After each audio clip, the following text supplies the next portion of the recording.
In just a couple minutes, just so you know about the men's basketball team. The Cougars open the 2018-19 season tomorrow night, 7 p.m. against Dallas Baptist in an exhibition inside HB Arena on the TSU campus. The season opener is November 10th against Alabama and A&M. That game time will be finalized when we have the game time for the football games against Temple on November 10th. And then, of course, the Fertitta Center opening December 1st against Oregon, number 14th ranked Oregon. So Coach Sampson is making his way to the podium now. He's the 2018 American Athletic Coach of the Year and the NABC District 25 Coach of the Year. He doesn't really like it when I tell my people that. So, ladies and gentlemen, Coach Sampson. Hey, Dad. When's the last time you guys had a cup of coffee at McDonald's? You take all those awards with $1. You can't get a cup of coffee at McDonald's. It means nothing. What am I supposed to do, Joe? Just opening thoughts about the team, Coach. Before I know any questions. Yeah, we have, we've had 21 practices. They've been a little spotty. Yeah, I don't know that we've ever been really good in November. Never really worried about it, to be honest with you. Last year, it took us a while to figure things out. I think it'll take a while for this team too. Mainly because the guys were dependent on haven't played in a while. Dejan Giroux hasn't played since March of 2017. Bryson Gresham hasn't played since March of 2017. Cedric Galley has not played since March of 2017, and Nate Fenton is a freshman.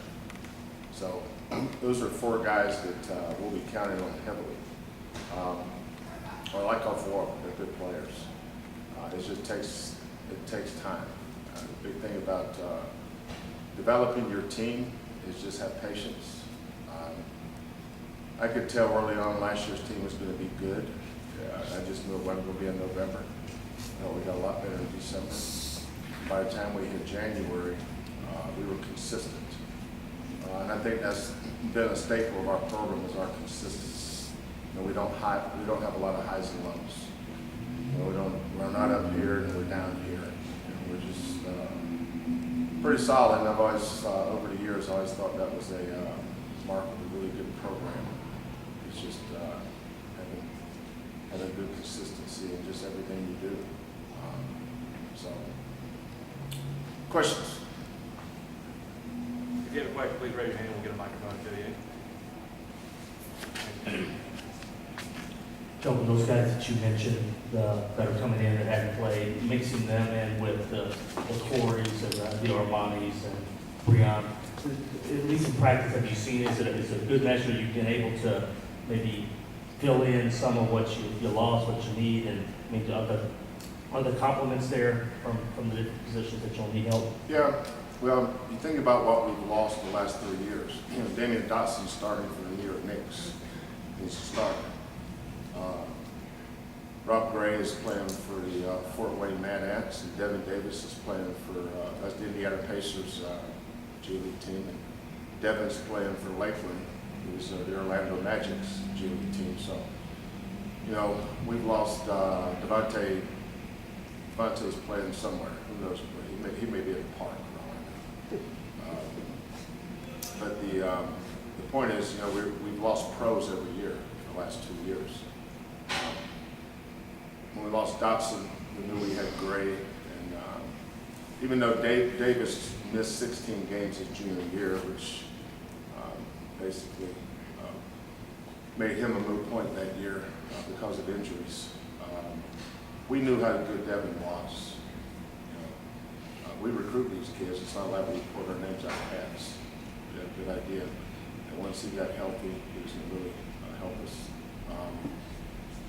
So, one of the things we've built here over time is depth. We have Dejan Giroux can play point guard. Galen can play point guard. Corey Davis. I had a kid named Corey Gore. Got drafted by Miami Heat, actually. But Corey Davis made 103 threes last year. Armani Brooks made 80-something. So, we have those 2 kids that can stretch the floor. Nate Hinton will be a little bit of an X factor because I've watched him enough in practice to see how good he's going to be. But he's a freshman. Sometimes I'll ask him a question I don't think he's got the answer to, just so he'll know he doesn't have it, he knows everything. I asked him the other day, "Do you know my middle name?" "No." Good. Good. I don't maybe he knew everything. But that's freshman for you. So that's our guards. Landon has been a pleasant surprise. We had a scrimmage recently, and I thought all our guards really played well in the scrimmage. Up front, the guy that we need to continue to progress, he is so far. We just need him to continue to progress and set the talent. If you ask me what Sid's really good at, I'd tell you nothing. I don't think he's really good at anything, but I think he's pretty good at everything. I think that's his strength, is his versatility. He's a pretty good passer, pretty good shooter, pretty good defender, pretty good rebounder, but I don't think he's outstanding in any of those areas.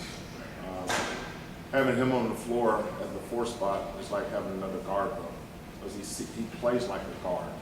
Even though he's 6'7" and 230, he plays like a guard. The 5 spot for us has always been a little bit of a committee, but we do that by design.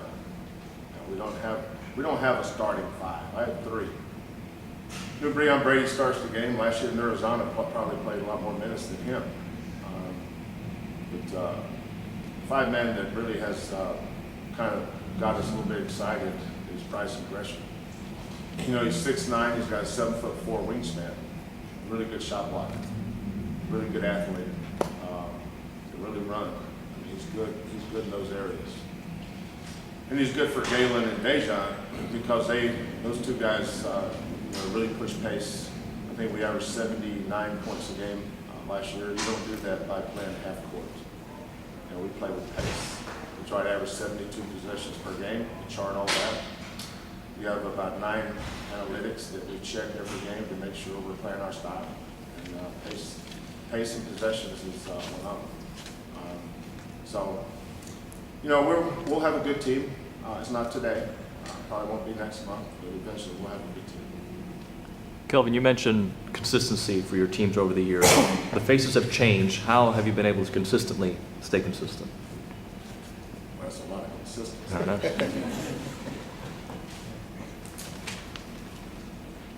I just think by having core values that are important. I think the difference in coaching sometimes is not knowing what to do, is demanding it from your players. There are certain things you just don't negotiate. This is not a discussion. This is how we do it. And in your ability to get them to follow through with it, and then having player leadership. You can always hear a good team. You never hear bad teams. You just never hear. I think I've had 14 or 15 teams make the tournament. Every one of those teams I can always hear them. And it's not just talking on defense. Most teams talk on defense, but because the coach makes them. Those teams don't win. Teams that talk on defense because they understand the importance of it. Those are the teams that win. And I don't think that comes from the coach. I think that comes from your leadership as the players. Last year's team was a player-coach team. They coached each other. And they held each other accountable. That was obvious to me when we won at Providence. That was obvious to me when we Arkansas, Wichita State, all the big wins. And it's fun to get your team to that point. This team is not to that point yet because everything's changed, but they're headed there. They're headed there. I like it when the players get frustrated with each other because they're not doing the right thing in practice. That's when you know you got them herded up and they're headed in the right direction. But I think that has a lot to do with it. I don't know, that's probably a bad answer, but I think having player leadership and them sharing the vision of the program. Our program has core values. If you don't, I don't care what entity you are. You you have to have core values, and the players have to buy into those core values. They can't be words you write down. You know, the village idiot can figure out what to write down. You know, that's not important. It's players. You win because of the players. Our players have really bought in, and our leadership has made sure that their teammates have done the right thing. I think that's why we've been consistent. Coach Sampson, what can you say overall to the health of the team coming into the season tomorrow? We've been banged up. Galen had surgery on his foot back in June, and he got cleared, I think, in September. He's been pretty good. Sometimes I have to save him from himself. I'll just walk up to John and say, John, tell Galen you want him to sit out today. It's hard for me to do as a coach, but you have to look out for what's best for the kids. It's a long season. You know, and our practice are intense. You know, we have our mandatory days off. We have our hours that we work within, all that stuff. But you know, we have plenty of hours to work with. I don't know why coaches would go over 20 hours. You know, if you practice the right way, you don't even need 20 hours. That's a lot of hours. You only have 6 days. What are you doing? But Fabian White has not practiced yet. He had surgery on his foot back in June. I think he could play right now. But so the thing about the Jones fractures, the fifth metatarsal out there on underneath your left second toe, is you know, especially big guys. Our guys are. Breon weighs 260. Chris weighs 255. You know, Fabian weighs 235. I mean, they're big. You know, and those are pressure points. Once you have a Jones fracture, you know, it's a horizontal line. You know, and when you do the CT scans, you shouldn't be able to see the fracture line. And as long as you see a fracture line, there's always a chance of a refracture. So we're just being really conservative with him. He could practice today. Could probably play next week. But I'm not sure that's the best thing for him. You know, all these kids have mothers and fathers and want to make decisions that they would make. So we include our parents with medical decisions. We have a great trainer, John Houston. I trust him explicitly. So whatever our trainer says is what goes.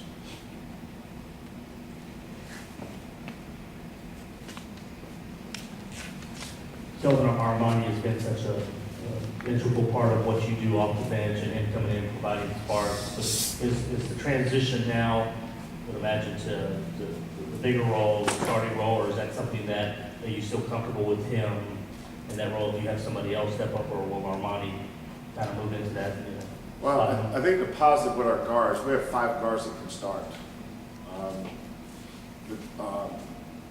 I evaluate these kids every day. I think it's important they know. Like I tell our team who I think should take the most shots. You know, it's not an opinion. Here's who should take the most shots. But sometimes they don't understand, especially the new ones. So, a lot of times when they get to our program for the first time, somebody's told them the truth. Corey Davis has been our best player, day in and day out. There's a reason why he was preseason first team all conference. But he's earned it. I can't tell you how good he's been in practice this week. His motor, his attitude. But that's why our team has a chance to be good. Our best players are our hardest workers. That is an intense dude. If you would have watched him in practice yesterday, you would have thought that was the last time he would ever play basketball. And that's how he played. But all of a sudden, he's got Nate Hinton playing that way. He's got Dejan Giroux playing that way. And when they're not playing that way, he says something to them. So does Galen. So, but that's what great programs do. They just pass it down to the next guy. Wes Van Beck and Devin Davis were unbelievable practice players. Rob was a lot better in games than he was practice, thank God. Nora was an okay practice player. You know, Nor remind me of somebody from South Beach, you know, just chill. But West Van Beck and Devin were unbelievable practice players. They value practice, it's important to them. Corey and Galen are great practice players. But Armani, I thought Armani was our most improved player last year. I'm not sure he's not our most improved player this year. Watching him the other day, and he's taken another step. You know, Damian Dotson was real. I give Damian a lot of credit. Damian was really, really critical to Armani's success. Because that's an NBA guy, just slapping him upside the head every day. And now all of a sudden, Armani's starting to do that to other guys. But at some point, he had to get a little meaner, a little tougher. And I think our culture, the things that we value in our program, the toughness is one of them, obviously. Armani's really, really got better in that area. I've actually gone 2 days in practice without even saying anything to Armani.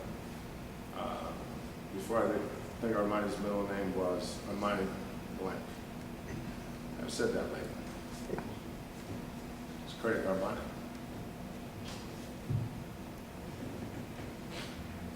Any other questions? Go to the last one.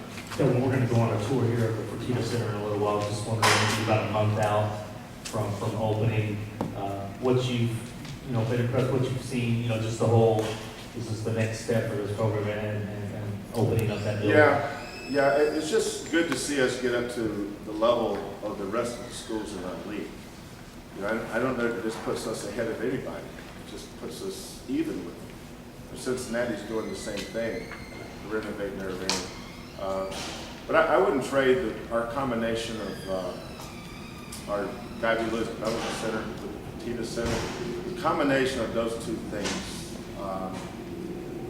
just puts us on a level playing field with the other top teams in our league. Memphis has this, Connecticut has this, Wichita State has this, Cincinnati has it, Temple has it, and now we have it.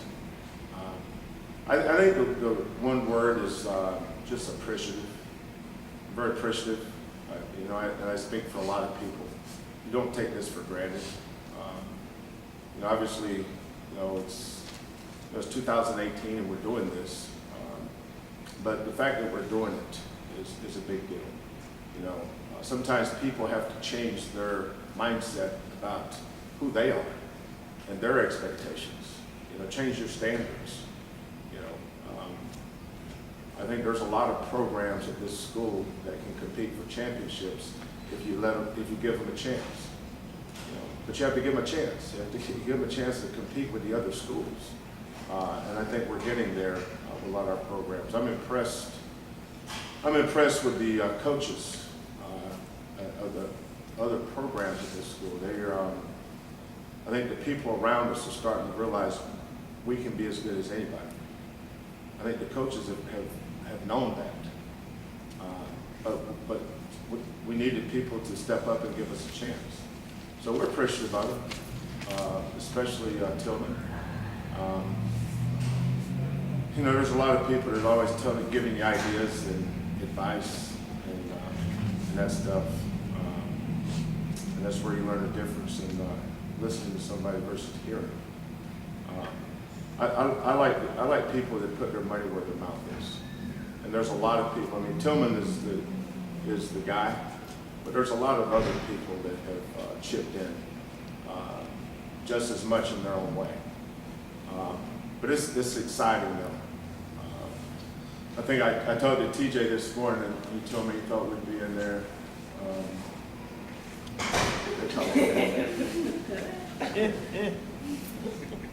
I coached a guy that looked like that one time. He didn't have to dress up for Halloween. Boy, that guy scared me a little bit. What was I saying? That's fine. I told TJ, I think we're going to be able. We got, the purpose of is having a home court advantage. I don't want to. First time us be on the court, I don't want it to be November 30th. But I think we're going to be able to get there on November 12th, which is important. you know, for our women's team and our men's team. We need to, you know, if the first time we get in there is December 1st, then Oregon has as much advantage on those rims as we do. You know, that's why they wouldn't move any games from Texas Southern last year over to Toyota Center. Why would we do that? You know, that's our advantage. Where we play, that gives us the best chance to succeed. Plus, we were pretty good over there last year. Anything else? Coach, thank you very much for your Okay, time. We thanks, guys. appreciate it. We'll get you soon back there now. Danielle.